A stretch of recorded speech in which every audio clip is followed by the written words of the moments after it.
मैं Arvind Mathur, associate professor MS college Bikaner. मेरे पास रिक्वेस्ट आई थी कि जो मैंने मेश एनालिसिस के जो असाइनमेंट दिए हैं उसके सॉल्यूशन बताए जाएं, जिससे वो अपने इक्वेशंस को कंपेयर करके उसको सॉल्व कर सकें। तो मैंने भी आपको ये सॉल्यूशंस दे रहा हूँ। पहला सर्किट दो मैशेस का था, जिसमें दोनों मैशेस में धाराएं एक ही दिशा में बह रही हैं। इसमें एक आसान सा तरीका है कि पहले तो केवीएल वाला तो सॉल्यूशन है ही। आप केवीएल किरचॉफ वोल्टेज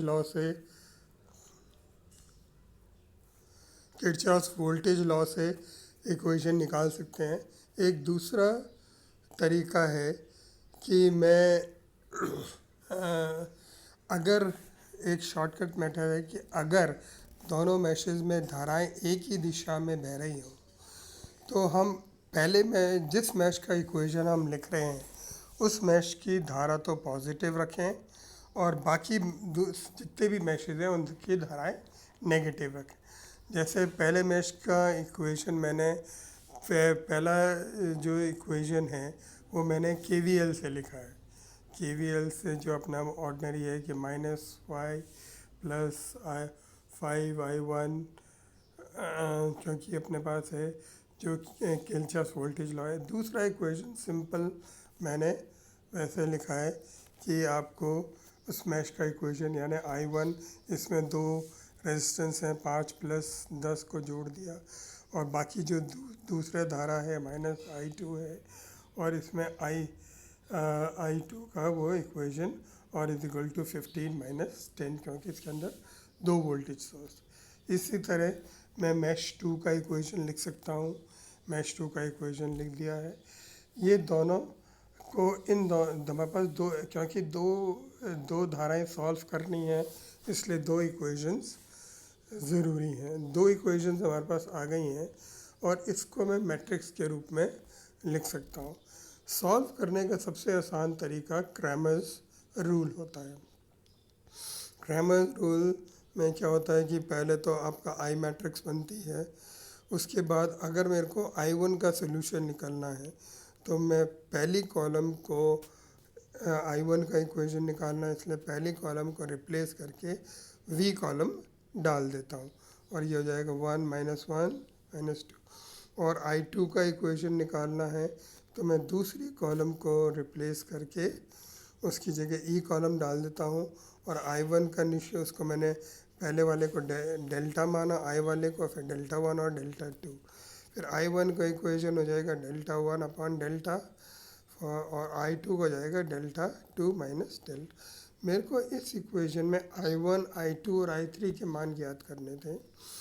तो i1 = capital I1 = small i1, capital I2 = small i2 and i0 या i3 = i1 - i2, जो नोडल एनालिसिस से निकालते हैं। क्वेश्चन जो दूसरा मैश था वो उसके अंदर 3 मैशेस थे, तो 3 मैशेस के जिस हिसाब से इक्वेशंस हम लिख सकते थे। मैश 1 का इक्वेशन पहली लाइन तो मैंने केवीएल, मैश 1 की इक्वेशन पहली लाइन मैंने केवीएल किरचॉफ वोल्टेज लॉ से लिखी है, जिसको मैं केवीएल बोल रहा हूँ। दूसरी इक्वेशन जो एक शॉर्टकट मेथड है कि उस मैश में जितने भी रेजिस्टेंस हैं उनको साथ में जोड़ दो, करंट को पॉजिटिव मान लो, बाकी दोनों धाराओं को नेगेटिव मान लो।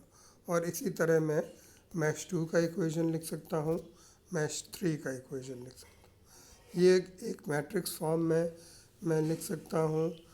उसको सिंपल जो क्रैमर्स रूल है, क्रैमर्स रूल से हम इसको सॉल्व कर सकते हैं। मैंने दोनों की एक तो डेल्टा मैट्रिक्स हो गई, डेल्टा 1 मैट्रिक्स, डेल्टा 2 मैट्रिक्स और डेल्टा 3। सिंपल डेल्टा मैट्रिक्स में अगर मैं पहली कॉलम को ई कॉलम से रिप्लेस कर दूं तो वो i1 के लिए हो जाती है। दूसरी कॉलम को अगर i से रिप्लेस कर दूं तो वो डेल्टा 2 हो जाएगी और तीसरी कॉलम को अगर मैं ई कॉलम से रिप्लेस कर दूँ तो वो डेल्टा 3 हो जाएगी। और I1 is equal to delta 1 minus upon delta, I2 is equal to delta 2 upon delta, and delta 3 is equal to delta I3 is equal to delta 3 upon delta.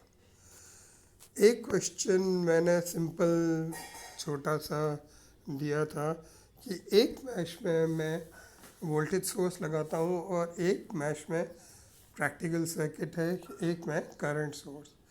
अगर एक मैश में करंट सोर्स है तो वो comparatively easy हो जाता है, क्योंकि एक में इसमें हमारा मैश का इक्वेशन सिर्फ एक बन जाता है।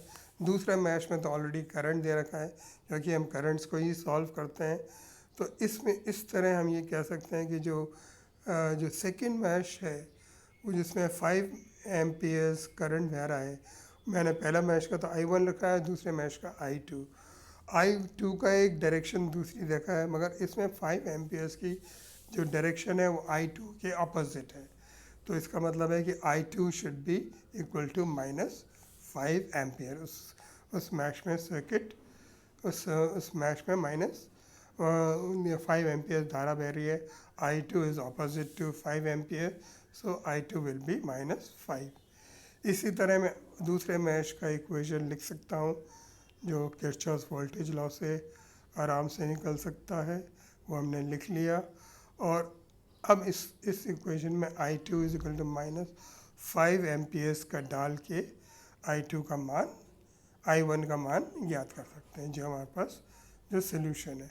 अगर हमें किसी रेजिस्टेंस के अक्रॉस वोल्टेज निकालना है तो सिंपल उस रेजिस्टेंस को उसके करंट से मल्टीप्लाई करके वोल्टेज आ जाएगा। ये एक करंट सोर्स है, जनरली एग्ज़ाम्स में हमारे आता नहीं है। इसी तरह एक मैंने चौथा एग्जाम्पल लिया था। ये सिंपल एक ये बताने के लिए कि एक सुपर मैश का कॉन्सेप्ट, वो बताने के लिए मैंने ये इक्वेशन लिया था कि आपको भी सुपर मैश पता होना चाहिए कि सुपर मैश क्या होता है। सुपर मैश इज़, अगर मैं 2 या 3 मैशेस को एक साथ कंबाइन कर दूं तो वो एक सुपर मैश बन जाती है। इसमें मैंने I1, I2 और I3 को तीनों को कंबाइन करके ये एक सुपर मैश बना दिया। सुपर मैश इसलिए भी ज़रूरी हो जाता है क्योंकि जो 5 एम्पियर्स का जो करंट I1 और I2 के बीच में बह रहा है, वो सिंपल I1 और दोनों मैशेस के लिए सिंपल एक मैश में नहीं बह रहा है, ये करंट सोर्स 2 मैशेस में बह रहा है। इसलिए थोड़ा सा सिंगल इक्वेशन निकालना कॉम्प्लिकेटेड हो जाता है। तो हमने सुपर मैश का इक्वेशन निकला, मगर ये ज़रूर है कि हमारे पास इसमें 4 मैशेस हैं, I1 I2, यानी 4 अननोन हैं। तो नेचुरली हमें इक्वेशंस तो 4 ही लिखने पड़ेंगे, और वो इक्वेशंस 4 हम तो एक सुपर मैश की इक्वेशन लिख देंगे और 2 नोडल मैशेस के हिसाब से इक्वेशन लिख देंगे, और चौथा मैश का इक्वेशन अलग। तो सुपर मैश की इक्वेशन मैंने लिख दी, और P और Q 2 नोड्स मान लिए।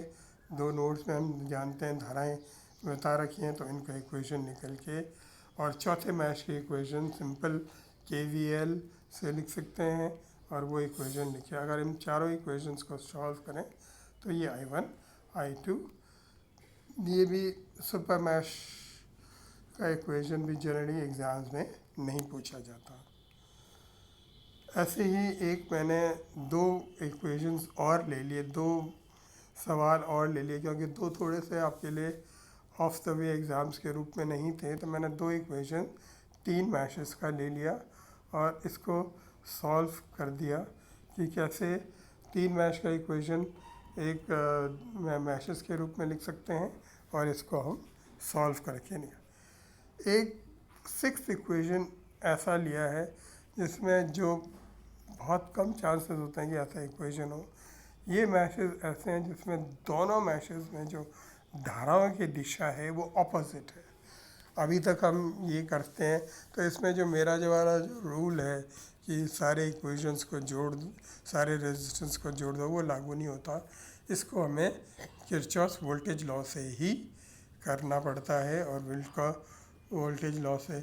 और अगर मैं बीच वाली दिशा में यानी I2 में लूँ तो अब इसका I1 प्लस I2 हो जाता है। अब ध्यान रखिएगा इसमें I1 माइनस I2 नहीं होगा। इन तीनों क्रैमर्स रूल से सॉल्व करें और ये इक्वेशन आ जाती है। होप ये आपकी क्वेरीज को इसने सॉल्व कर दिया होगा। इससे आप अपने इक्वेशंस को लिखने में आसानी पाएंगे। और आपसे इक्वेशंस मैं चाहता हूँ कि आप इन दोनों को रिक्वेस्ट करें, इक्वेशंस बनाएं। कोई और भी अनसॉल्व्ड इक्वेशंस हो तो उनको आप सॉल्व करें और कोशिश करें, क्योंकि मैश एनालिसिस हमारे कई एनालिसिस के रूप में काम आता है। Thank you.